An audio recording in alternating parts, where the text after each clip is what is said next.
नमस्कार, आप देख रहे हैं तेज खबर 24 और वक्त है खबरों का।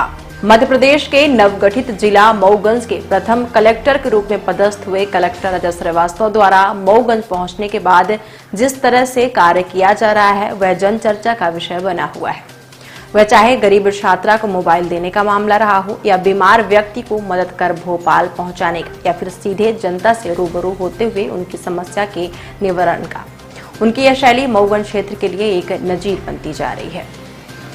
इसी कड़ी में शुक्रवार को एक दिव्यांग युवक कृष्ण कुमार कीवट के द्वारा दूरभाष में जब कलेक्टर से अपनी समस्याओं को लेकर चर्चा की गई तो कलेक्टर अजय श्रीवास्तव तुरंत भाटी सेगर गांव पहुंचकर दिव्यांग का हालचाल जाना, दिव्यांग के द्वारा बताई गई समस्याओं से रूबरू होते हुए मदद करने का भी आश्वासन दिया है।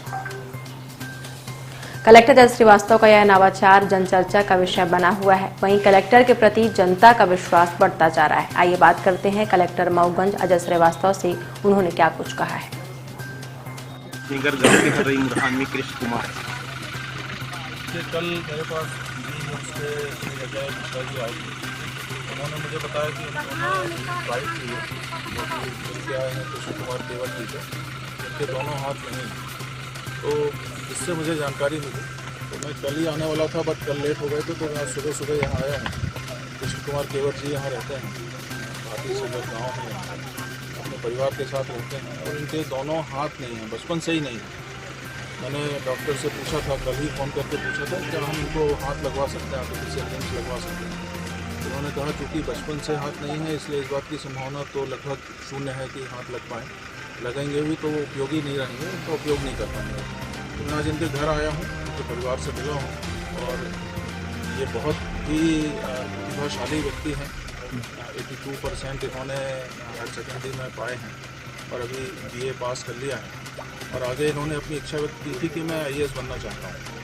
तो उसके लिए मैंने इनसे पूछा कि चूँकि OBC कैटेगरी में आते हैं तो OBC के हॉस्टल हैं भोपाल में जिसमें IAS की UPSC की कोचिंग भी होती है, रहने की व्यवस्था भी होती है और ये सारा कुछ व्यवस्था फ्री होती है। तो मैंने इनसे पूछा था कि हम आपको वहाँ भोपाल भेजने की व्यवस्था कर सकते हैं, तो आप बताएं आप क्या चाहते हैं। तो उन्होंने कहा कि भाई मैं वहाँ नहीं जाना चाहता हूँ क्योंकि इनके दोनों हाथ नहीं हैं, तो सारी सेवा इनकी जो भी नृत्य किया है वो सब इनकी माता जी करवाती हैं और इनके साथ में जाने के लिए कोई भी व्यक्ति ऐसा नहीं है जो भोपाल जा पाए। तो इन्होंने भोपाल जाने में असमर्थता व्यक्त की है और इन्होंने कहा कि मुझे कोई रोज़गार मिल जाए तो मैं रोज़गार भी अपना काम करूँगा, कोई नौकरी मिल जाए। फिर इन्होंने बताया कि इन्होंने DCA भी किया हुआ है। तो जब इन्होंने ये बताया तो फिर मैंने ये सोचा है कि इनको मैं कलेक्ट्रेट में अपना आउटसोर्स में या किसी भी उसमें कंप्यूटर ऑपरेटर के रूप में इनको मैं काम दे दूँगा। तो अपना काम करते रहेंगे, कुछ घर से भी करेंगे, कुछ कलेक्ट्रेट आकर के करेंगे। साथ में इनकी UPSC की कोचिंग की व्यवस्था मैं करूँगा, ऑनलाइन कोचिंग की व्यवस्था मैं करवा दूंगा इनकी और अभी कुछ UPSC की बुक्स जो हैं वो मैं आजकल में ही रीवा से मंगवा करके इनको भिजवा दूंगा, तो तैयारी अपनी शुरू करें। और इनके पास अभी मोबाइल भी नहीं है ऑनलाइन कोचिंग के लिए, तो मोबाइल भी मैं इनको उपलब्ध कराऊँगा ताकि इनकी ऑनलाइन कोचिंग चलती रहे और घर में रह करके अपनी पढ़ाई करें। और इनसे मैंने प्रॉमिस लिया है कि ये UPSC निश्चित रूप से करेंगे और भगवान चाहेगा, मेरी शुभकामनाएँ हैं तो IAS बनेंगे। तो ये एक प्रयास हमने किया है। इनका हौसला देखकर आपको क्या महसूस हुआ? इनका हौसला देख करके मुझे लगा कि हम लोग कितने पीछे हैं इनसे। मतलब इनका भगवान ने इनके साथ जो एक अन्याय किया है जो भी है, उसके बाद भी इन्होंने इतना हौसला रखा हुआ है। ये हमने अभी देखा है कि पैर से लिखते हैं ये और पैर से ही पानी पीते हैं, पैर से ही चम्मच से खाना खाते हैं और इनकी जो दृष्टि है बड़ी क्लियर है। तो लाइफ में क्या करना है वो दृष्टि इनकी एकदम क्लियर है, विज़न एकदम क्लियर है। बोलते ये चाहते थे कि मैं UPSC करूँगा, IAS बनूँ, पर जब ऐसा उनकी व्यवस्थाएं ज़्यादा नहीं हो पाई तो उन्होंने कहा कि भाई अब मैं चाहूँगा कि मैं यहाँ रहकर रोज़गार करूँ और अपने परिवार को सपोर्ट करूँ।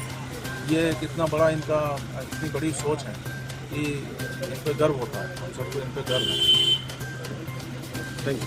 रिक्वेस्ट कर रहा था इनके छोटे भाई हैं और वो अभी BSc सेकेंड ईयर में हैं और वो नीट करना चाहते हैं। उन्होंने एग्ज़ाम दिया भी है और नीट की कोचिंग वगैरह नहीं कर पा रहे हैं क्योंकि फाइनेंशियल प्रॉब्लम है।